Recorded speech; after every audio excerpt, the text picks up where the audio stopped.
বামে ভিনিসিয়াস, তার ডানে রাফিনা। মরক্কোর বিপক্ষে এবার শক্তিশালী আক্রমণ ভাগ নিয়ে মাঠে নামছে সেলেসাওরা।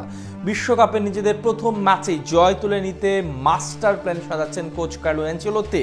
নেইমার না থাকলেও তাদের অ্যাটাকিং পজিশনে থাকছে দুনিয়ার বেশ কিছু সেরা সেরা ফুটবলার।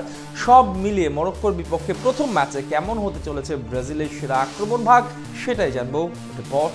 বলা হয়ে থাকে বিশ্বকাপে সবসময় গোল করতে ভালোবাসে ব্রাজিল ফুটবল দল। বিশ্বকাপ মানেই ব্রাজিল এবং ব্রাজিল মানেই তো বিশ্বকাপ। গোটা মহাবিশ্বের সবচেয়ে সফল ফুটবল দল সেলেসাওরা, তাই তাদের নিয়ে আগ্রহের মাত্রাটা সবার একটু বেশি। যদিও এবার আসরে তেমন ভাবে নিজেদের গায়ে ফেভারিটের তকমাটি ব্যবহার করতে পারছে না নেইমাররা। তবে টুর্নামেন্টের ঠিক আগে মিশর ও পানামার বিপক্ষে পারফরমেন্স দেখিয়ে ইতিবাচক বার্তা দিয়েছে 5 বারের বিশ্ব চ্যাম্পিয়নরা। সেখান থেকে আসর শুরুর প্রথম ম্যাচেই তাদের সামলাতে হবে কঠিন বাধা।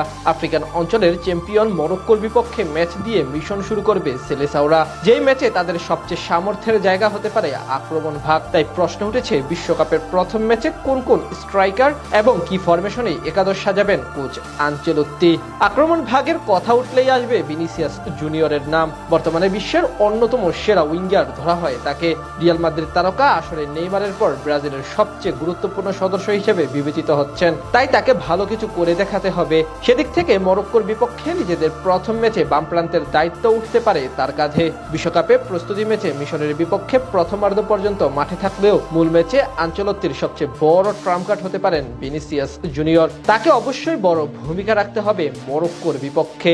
বামে ভিনিসিয়াস থাকলে ডানে থাকবেন তার আরেক লালিগা পার্টনার রাফিনিয়া। এবার বিশ্বকাপে সবচেয়ে আলোচিত জুটি হতে যাচ্ছে এটি।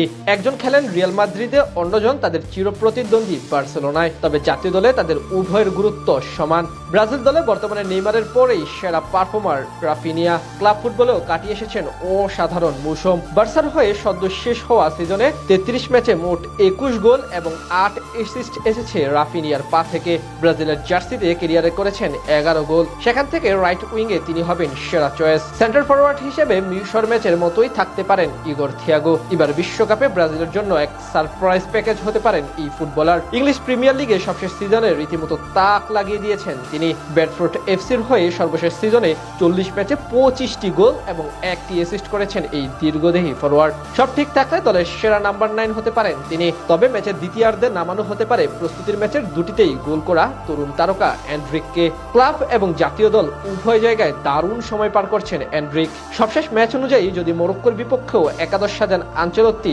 সেক্ষেত্রে 3 জন স্ট্রাইকারের সাথে 3 জন মিডফিল্ডার নামানো হবে।